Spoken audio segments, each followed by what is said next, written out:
Hey friends, seja bem-vindo ao nosso canal MedFriend agora no YouTube, beleza? Se inscreve aí, não vai se esquecer, hein? Ahá!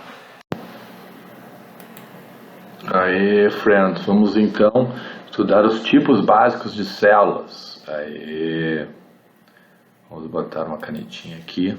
Vamos estudar os tipos básicos de células. Cadê minha canetinha? Tá aqui. Tipos básicos de células. Vamos fazer uma comparação entre as células procarióticas, células eucarióticas e uma comparação entre célula animal e célula vegetal, tá bom? Normalmente.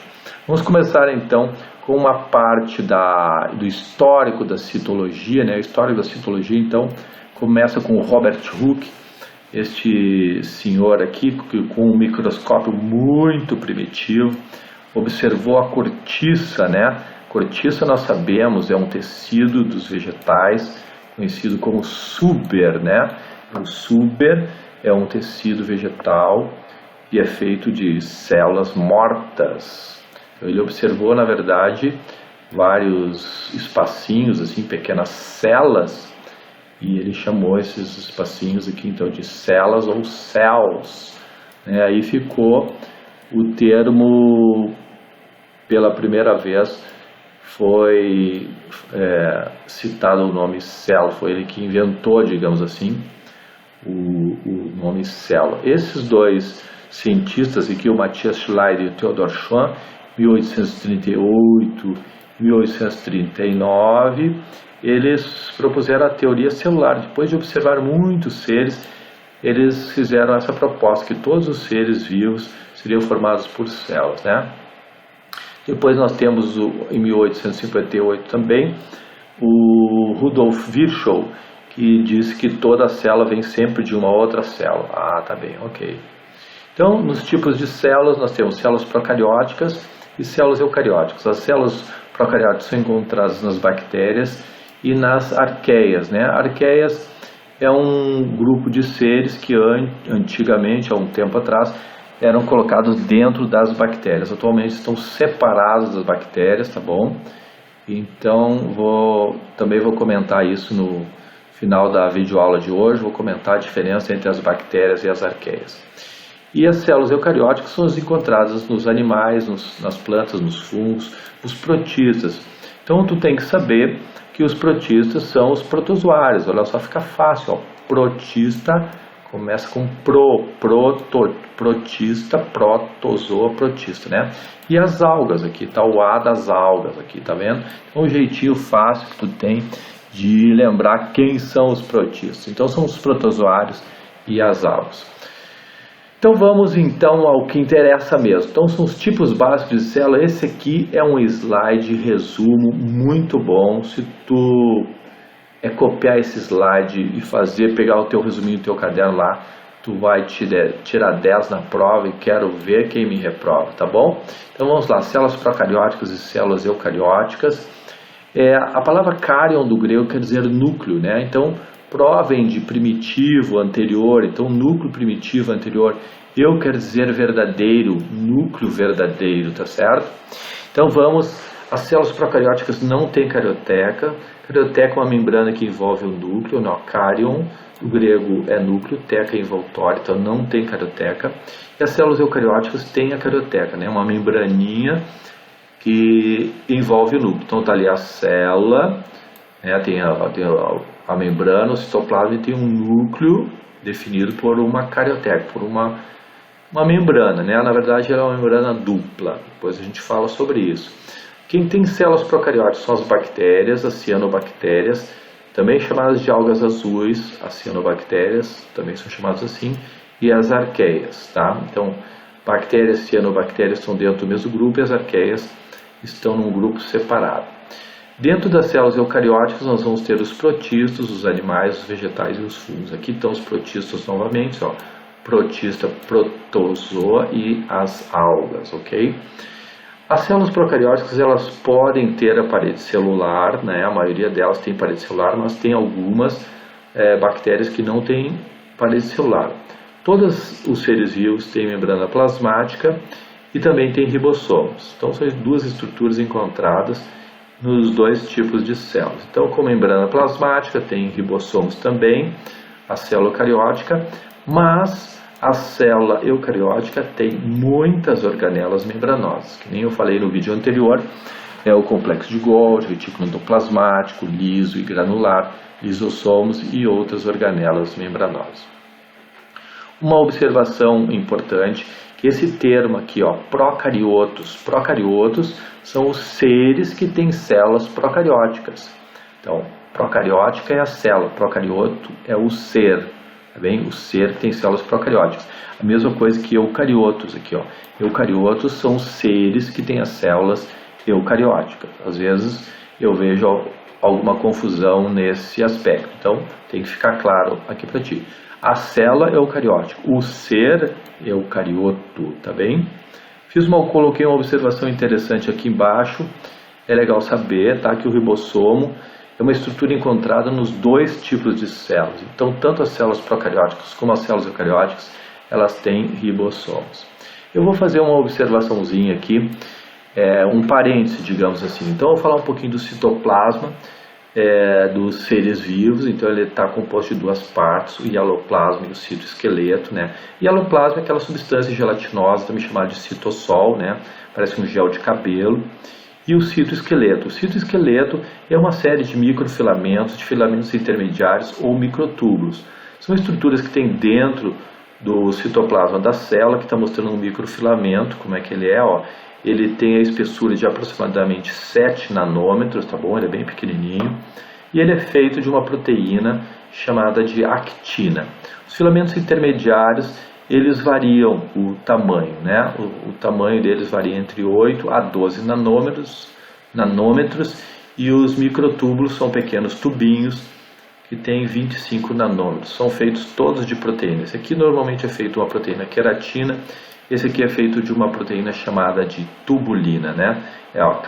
Cada bolinha dessa aqui é uma tubulina. Então eles são sempre grudadinhos de 2 a 2, formam os chamados dímeros de tubulina, tá bom? Umas observações sobre o citoesqueleto, tá? Então, eu falei ali dos 3 elementos básicos do citoesqueleto, e aqui estou fazendo uma observação importante, tá bom? É uma novidade, ó. No passado acreditava-se que os procariotos não tinham citoesqueleto, porém os biólogos reconheceram que o citoesqueleto está amplamente distribuído nos procariotos.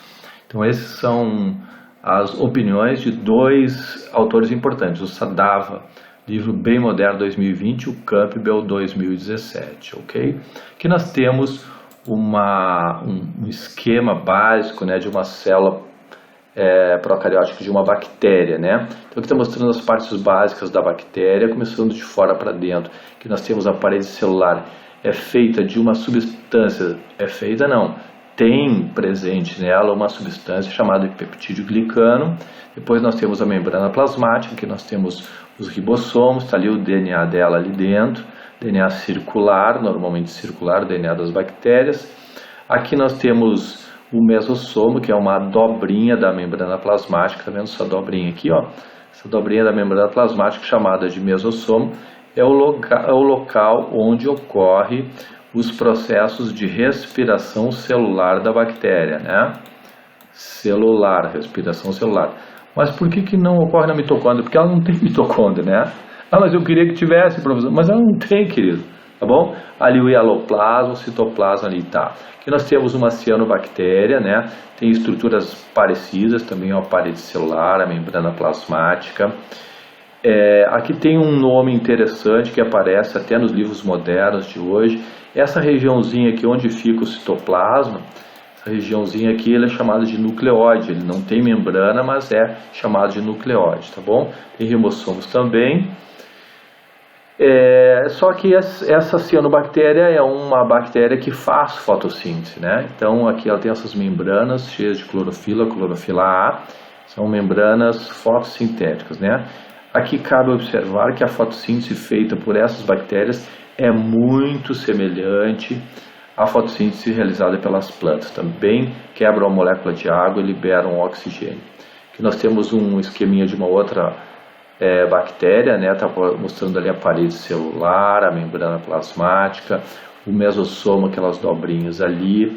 Aqui o nucleóide, aquela regiãozinha que eu te falei onde fica o citoplasma, o DNA, né, é chamado de nucleóide. Aqui nós temos uma cápsula, elas podem ter uma cápsula, uma substância gelatinosa, que muitas vezes fica mais endurecida, formando uma cápsula. Pode ter além da parede celular, né?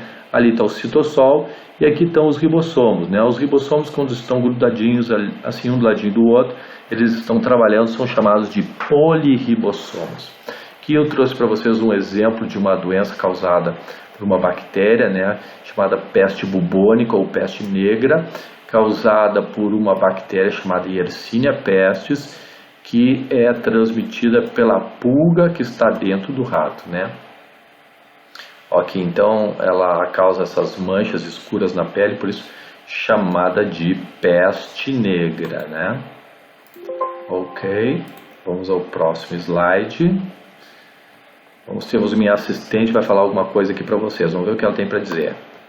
Aê, Medifriend, como você está? Tudo beleza? A peste bubônica é uma infecção do sistema linfático causada por células de Yersinia pestis transmitidas para uma pessoa pela picada de uma pulga infectada. A bactéria se multiplica nos nódulos linfáticos, formando inchaços dolorosos chamados de bulbões, causando hemorragia e escurecimento dos tecidos. Por isso o termo peste negra. Beijoca, Medifriend, tchau, tchau. Aê, gostaram? Beleza. Vamos agora, então, aqui tem na época da peste negra, né, que dizimou grande parte da população da Europa, 1300, 1400, tinham médicos, né, eram chamados assim, e eles utilizavam essa roupa aí, né, que era que dentro desse bico aqui tinha umas substâncias aromáticas, tinha um pouco de palha, fazer tipo de um filtro assim, né? Aí, sei lá, em Veneza, ó. Aê. Não esquece de se inscrever no nosso canal, hein, friends? Olha, tá bom, vamos voltar aos tipos de células então. Vamos fazer uma comparação entre célula animal e célula vegetal, ok? Vamos lá então, vamos puxar uma canetinha aqui. Olha só, olhando essas células aqui, ó, essas duas células, qual que tu acha que é animal, qual que tu acha que é vegetal? Olha só, essa aqui tem cloroplastos, tem a parede celular celulósica, tem um vacúolo grande. Obviamente essa aqui é vegetal, né? E essa aqui é animal, ó. Não tem cloroplasto, não tem parede e não tem vacúolo grande. Aí, então tu já sabe qual é a diferença básica entre célula animal e célula vegetal. Mas mesmo assim, vou preparar um slide resumo para ti, para ficar bem bonitinho no teu caderno, tá bom? Então, célula vegetal com parede celular celulósica. O que mais que ela tem? A parede celular celulósica, coloquei essa observação ali, é semi-rígida e fica por fora da membrana plasmática, não fica por dentro, tá bom? Ela tem cloroplastos, tem vacúolos grandes e tem plasmodesmos, que são pontes citoplasmáticas entre células vegetais adjacentes. Depois vou te mostrar um desenho ali que vai ficar bem mais fácil tu entender, né? Porque tu nunca ouviu falar em plasmodesmo, vai ouvir falar aqui. Então, célula animal, sem parede celular, sem cloroplasto, sem vacúolos, quando tem vacúolos são pequenos, e sem plasmodesmos, ok? Então, tá aí o slide resumo que tu precisa para acertar grande parte das questões que tu vai ter que enfrentar adiante, tá bom? Então, eu utilizando aqui, ó, eu dupliquei essas duas células vegetais aqui, botei uma do ladinho da outra, e utilizando os meus conhecimentos avançados do Paintbrush, consegui fazer essas pontes citoplasmáticas entre uma célula vegetal e outra. Tá vendo ali, ó? São os plasmodesmos. Tá aqui mostrando, essa figura mostra os plasmodesmos aqui, ó. Pontes citoplasmáticas que mantêm todas as células vegetais unidas. Tá aqui a definição: pontes citoplasmáticas entre células vegetais adjacentes. Eu achei esse vídeo aqui no YouTube, vale ver, tá bom? Procura lá Khan Academy, Plant Cell Walls, né? A parede celular das plantas, vale a pena, tá muito bom, bacaninha mesmo, vale a pena ver, tá bom? Eu vou falar aqui também para ti são ligações que existem entre as células animais, são chamadas de junções compactas, são chamadas de nexos, conexões ou gap junctions, são pequenas aberturas na célula animal, tá bom? Não são os plasmodelos, tá bom? Célula animal não tem plasmodelos, tem essas pequenas aberturas que elas são virtuais, elas abrem e fecham assim, entendeu? Ó, ela abre e fecha assim, ok. Aqui nós temos uma célula animal, tu pode fazer um exercício aqui. O que será que é o número 1? Só pode ser a membrana plasmática. E o 2, a mitocôndria. E o número 3, aqui, aquela bolinha dentro do núcleo ali, ó, é o nucleolo. O número 4, retículo endoplasmático granular. E o número 5, o complexo de Golgi, né? Aí a correção do nosso pequeno exercício. Tem uma tabelinha que tu pode completar depois, pode copiar no teu caderno lá. Então vamos ver, célula, parede celular vegetal tem cloroplastos, tem vacúolos grandes, G, esse aqui vacúolo é P, plasmodelos tem, não tem, lisossomos, nas células vegetais não tem, na célula animal tem, centríolo na célula animal tem, ausente nas fanerógamas, nas plantas superiores está ausente, tá bom? Então está aqui a nossa correção. Então depois tu pode olhar melhor, copia no teu caderno, vale a pena. Não esquece de se inscrever no canal, hein? Se inscreve aí, hein? Olha, tá bom? Olha só mais alguma. Peguei na internet, olha só a célula vegetal, olha só, tem a parede celular, cell wall, tem o vacúolo grandão aqui, tá vendo os cloroplastos aqui, tá vendo? Uma armadinha, né? Isso aqui é célula animal, ó. Não tem parede celular, não tem cloroplasto e não tem vacúolos grandes. Se inscreve lá.